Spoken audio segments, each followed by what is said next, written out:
issue is that we have 94,000 metric tons of spent nuclear fuel. And of that 94,000 metric tons, only 5% of it has been used. So whatever you see sitting in disposition, there is no use for it at this point other than to sit in a cask on a piece of concrete for infinity. And as a co-founder of Metatomic, that was not acceptable to me. Nuclear is back, not as a theory, but with new technologies and new risk frameworks as the energy industry looks to close the gap between demand for electrification and clean, dependable supply. This is the atomic effect.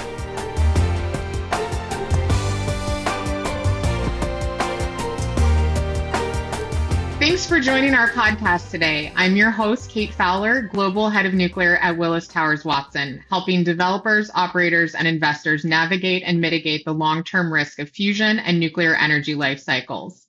Today, we're talking about spent nuclear fuel. The United States has generated over 90,000 metric tons over decades of commercial nuclear power. This material has been managed safely the entire time, primarily through on-site storage in pools and dry casket nuclear plants. One option to manage the spent fuel, which has been discussed, is nuclear fuel reprocessing, where usable material is recovered and waste volumes are reduced. As advanced reactors and fuel cycles evolve, reprocessing is re-entering the conversation, raising important questions around policy, risk, and long-term waste strategy. Today, I welcome Mike Stake, founder and CEO of Metatomic Energy, to the podcast to discuss spent nuclear fuel and how Metatomic is changing the conversation around reprocessing. Mike has extensive experience in private equity and entrepreneurship. Over the years, he has worked with 2 private equity firms where he has successfully created, grew, and sustained multiple enterprises. Additionally, he has owned and operated several companies across diverse industries. Currently, Mike serves as the co-founder and CEO of Metatomic, Inc., which I mentioned, where he is leading innovative efforts in the nuclear power sector. His career reflects a commitment to growth, innovation, and excellence, making him a key figure in the evolving landscape of nuclear energy and beyond. Thanks for joining me today, Mike. And thank you, Kate. I certainly appreciate the opportunity to discuss this very important topic as far as strategy, national security, certainly supply and demand for uranium and alternatives to that supply and demand of uranium. Awesome. So let's go ahead and set the context for our listeners that are new to this topic. What is spent nuclear fuel and why is it such a challenge in the U.S. today? Well, we only have one reactor, the AP1000, that is a light water reactor. And so that reactor has been doing a great deal of energy throughout the last 60 years. However, we don't have a diversity of fleet. So certainly advanced reactors are being developed at this moment so that we would have some sort of diversity of fleet. The issue is that we have 94,000 metric tons of spent nuclear fuel. And of that 94,000 metric tons, only 5% of it has been used. So whatever you see sitting in disposition, there is no use for it at this point other than to sit in a cask on a piece of concrete for infinity. And as a co-founder of Metatomic, that was not acceptable to me. To have only 5% of the energy pulled out of a core and then the 95% of the core sit forever. So we came up with the Metatomic solution of converting the spent nuclear fuel to a molten salt fuel for the advanced reactors that are being developed at this point. And reprocessing can sound a little futuristic to some people who may not be familiar with it. Is this a new concept, and what does it actually do or mean? It's really not a new concept. In fact, the UK, India, France, they all still reprocess light water fuel through a Purex process. What Metatomic has come up with is a dry, non-aqueous process where we don't introduce any other toxins to separate. And in fact, what separates Metatomic is that we don't separate. So there's not a risk of proliferation. And certainly in the 70s, we were about to do reprocessing and recycling of light water fuel through a Purex system. However, President Carter decided that we should not be doing this through an executive order because of the proliferation risk. So we haven't done anything since the 70s regarding any of our spent fuel and the mitigation of that spent fuel. So those policy-driven barriers, are they still in place today, or have those been eliminated? No, they have not been eliminated. And in fact, Metatomic has been very adamant and very participative in trying to take those barriers down, because this is a new system of processing. And we have developed it through several patents. We also have just been awarded a European patent as of November of 2025. We're continuing to work with this technology. It certainly has to continue to be developed, but it is different from Purex because we don't introduce any new toxins to separate, nor do we separate. It all stays in one batch.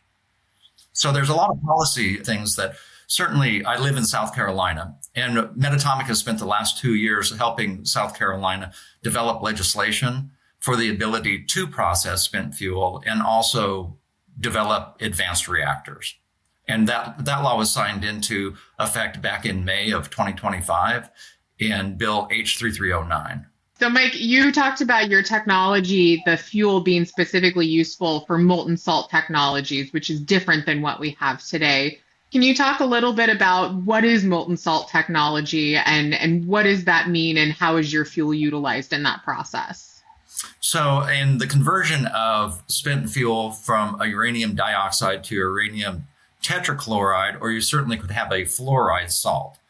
So this salt it sounds scary, but at 750 C or 700 C, 500 C, it becomes a molten liquid. But when you take the heat away, it turns to a solid. So the safety ability for the molten salt is better. And we'd like to say walk away safe, and certainly we wouldn't walk away from it. But once the heat is taken away, it turns into a solid. And so if you would happen to have a criticality and say the freeze plug in some designs, the freeze plug melts, then it goes to another vessel and just turns into a solid. That's the end of the event. And the molten salt, it works at atmospheric pressure, which is also another safety factor. So it has that passive safety features that we see with some of the other technology designs that makes it walk away safe. Correct. So when you're talking to policymakers, I guess, what are the biggest misconceptions about reprocessing that you've encountered? And, are they safety driven? Are there proliferation risk concerns? I guess, what are the misconceptions that people think about? Quite honestly, I think it's education. And it's the lack of education. We have the technology to do this safely. And as you introduced, all of our spent fuel has been safely guarded and safely stored, and still continues to this day. So as far as that portion of it, it's really education of policymakers and also the education of the public that we can do this safely. And through the Metatomic solution of spent fuel to a molten salt fuel, we have a real ability to rid ourselves of a legacy waste. So getting the support of regulators and policymakers, I guess the next step really comes down to financing the technology. So from a financing standpoint, what has to be true for reprocessing to be commercially viable in the U.S.? Well, certainly from a Metatomic standpoint, we absolutely need more funding for the development of the conversion of spent fuel to a molten salt fuel. So that has to be ongoing. And it certainly is my desire that we have a reactor and the fuel come together in, my idea, 2033. It is fine to continue to develop the AP1000 light water reactors. They'll continue to be with us for the next 80 to 100 years, which is great, but we need the energy. If we can continue to develop the advanced reactors in the mid-2030s, 2033, 2034, 2035, then we have a great advantage to meet the 2050 goal of 400 gigawatts. Currently, we have about 97 gigawatts of power available. The advent of the Trump administration's goal of 400 gigawatts, that's a big leap. So reprocessing really does become more compelling as the reactor mix changes or the technology mix changes here in the US. And I think it's vital, though, that we continue to work on advanced reactors. Certainly, the AP1000 has always been the tried and true, and certainly with Vogtle coming to life in Georgia, it has certainly taken it from a first of a kind to an nth of a kind, that we can continue to look at Vogtle and what they did to complete those. And certainly here in South Carolina, we look toward the next reactors, which is VC Summer. And VC Summer will be the next two reactors in the United States that will be completed, just by the virtue that one reactor is already somewhere around 48% completed, and the second one is about 33% completed. So they'll be quickly done. Certainly, I appreciate Brookfield coming in and financing that operation to fulfill the energy needs of South Carolina. So as a fellow South Carolinian, I'm excited to see that this technology is being developed here. I guess your initial plans for deployment, will it be within South Carolina, or are you looking to deploy reprocessing facilities across the United States? We have opportunities within South Carolina, but certainly within the Southeast region, Virginia, North Carolina, South Carolina, Georgia, and Tennessee. In that Southeast area, we have such a great talent and workforce and supply chain that VC Summer will certainly attract that. But we also have to make sure that in the Southeast, we become the nucleus of what will occur for the rest of the United States. I think that we really have an opportunity nationally to make a big difference in the way that we create energy and distribute energy. So you mentioned education of policyholders with nuclear facilities, as I'm sure you know. Consent-based siting has become a big topic, getting communities engaged and embracing new things coming into the area. Is that something that this technology will pursue as well, consent-based siting for deployment of the technology, since you will be bringing in spent fuel from all over the United States? You know, and I certainly appreciate you bringing that up on consent-based. Metatomic's plan is to co-locate, and certainly you're going to hear a lot more about co-locating. We've spoken about this on a national level for many, many years. And for Metatomic, it would make sense to co-locate because that's where the spent fuel is. Wherever there's a reactor site, we don't have to ask for additional land or consent base. We don't have to ask for any transportation. We don't have to ask for guards, gates, and guns. They're already there. And as far as speed goes, we could always do an addendum to the NRC license that exists at that reactor site. So from a land perspective and consent base, I think that this is a winning idea for co-location. No, I think that's great. And I mean, as far as scale looks like for reprocessing, if you're going to be co-located, I guess what is the dream? Is this to have a reprocessing facility co-located with each type of unit that could utilize the reprocessed material, or would it be more regionalized? We would like to be co-located, so wherever there's a reactor, we'd like to be on that site. Certainly from an economic standpoint, sitting in South Carolina, we have access to somewhere around 17 reactors.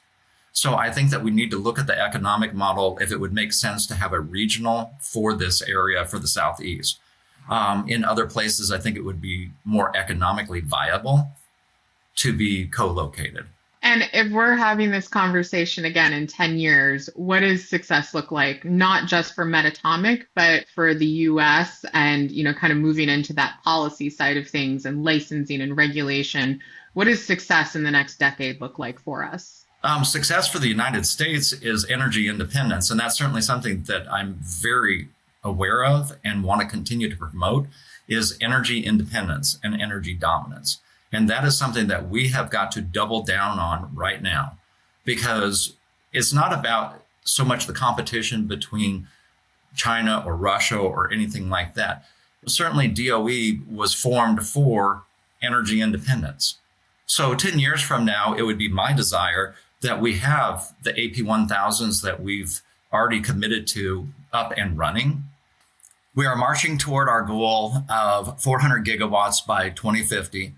We're starting to have an infrastructure within the United States where we're able to support industry, AI, data centers with converted spent nuclear fuel in the form of molten salt fuel. Certainly in South Carolina, we have a large manufacturing base. We need energy creation for that manufacturing base. And South Carolina is not alone. Other states have a need for energy creation in some form or fashion. In 10 years, I would like for us to meet our goal of 400 gigawatts of energy creation. So you mentioned a fuel inventory, and as something the nuclear industry has talked about, where are we going to get the uranium for all of these plants that are being developed? And this is obviously a solution. I'm an engineer, so math. What is the math here? So if we've only used about 5% of the energy from the spent fuel, I guess how much of the 95% that's left can we get energy from? And what does that mean in reduction of fresh uranium that would be needed for these new reactors? Well, if I could, and I'm a math person too. I love that idea. So let's say that we have 100 casks sitting on concrete right now.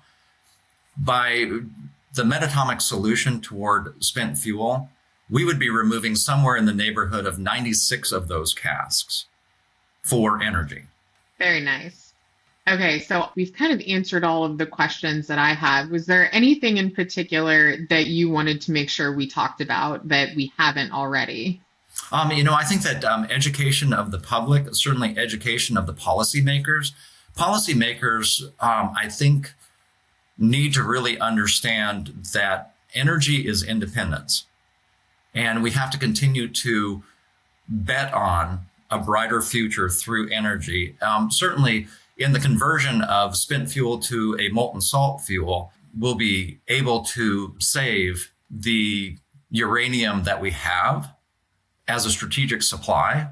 And we can also meter it. We also don't need to bring in uranium from Russia or other parts of the world as an import.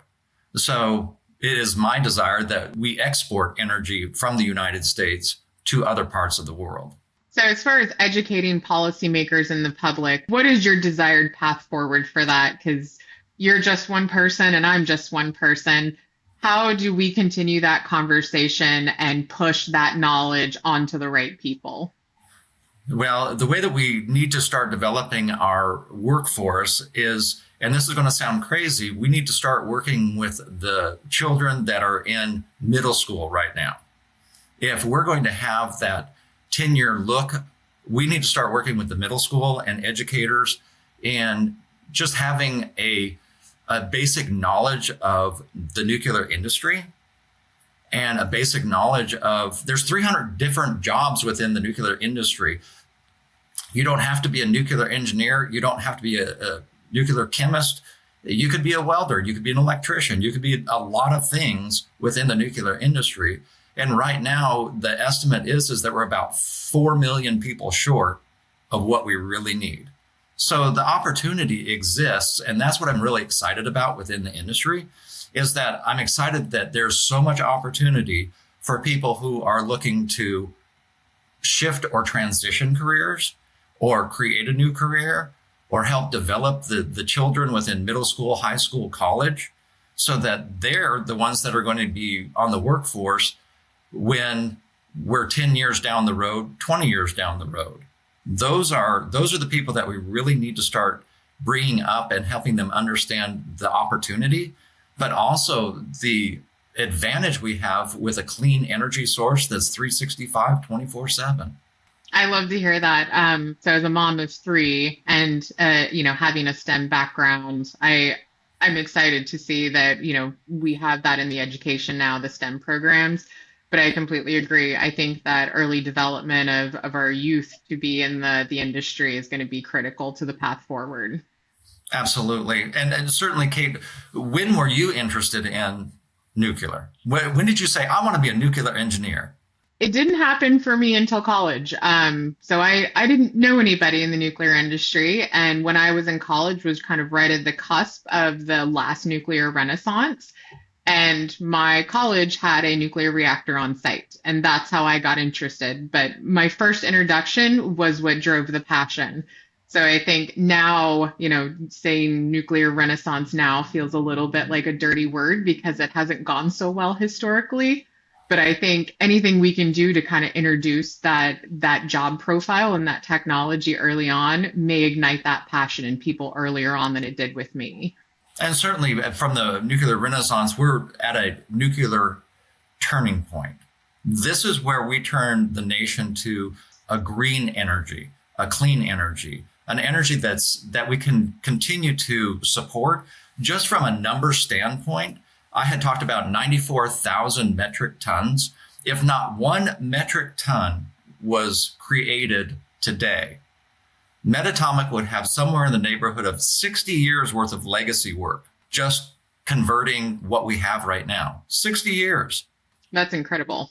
So I'm going to close this out with one final comment and question. I had done another podcast here at Willis recently, and we were debunking nuclear myths. And one of them was specifically around nuclear fuel. And you talk about 94,000 metric tons. It sounds like a lot, and it's obviously a problem that needs to be addressed. But for the context of people who are maybe not from this industry, what does 94 metric tons actually look like from a land span? I think a lot of people kind of imagine that there are, these massive facilities just full of nuclear waste all over the country. Is that what it is? Or is it a smaller issue than what may be perceived? As far as the spent nuclear fuel supply around the country, all spent nuclear fuel produced in the United States would fit on a football field at a depth of less than 30 feet. So it doesn't take up a whole lot of space, but we have so much energy stored within it that we need to take advantage of that. There's a lot of potential there. All right. Well, today's conversation shows that spent nuclear fuel isn't a question of safety, but a long-term decision-making process. The U.S. has managed this material responsibly for decades, yet the absence of a permanent strategy continues to shape policy, public confidence, and investment.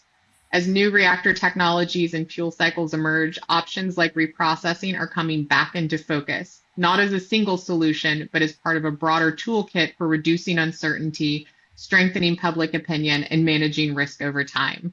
It's encouraging to see companies like Metatomic advancing thoughtful, modern approaches that reflect today's technical, regulatory, and non-proliferation realities. Mike, thank you for sharing your perspective and for the work your team is doing to move this conversation forward. Thank you, Kate. I certainly appreciate the opportunity. And certainly you had alluded to that you're one person and I'm one person. Well, if we go talk to 2 people and they talk to 2 people, then we continue to educate each other and each one teach one. So that would be my desire. Thank you. And thank you to our listeners for joining us today. Thank you for joining us for this WTW podcast featuring the latest perspectives on the intersection of people, capital, and risk. For more information, visit the Insights section of WTWCO.com.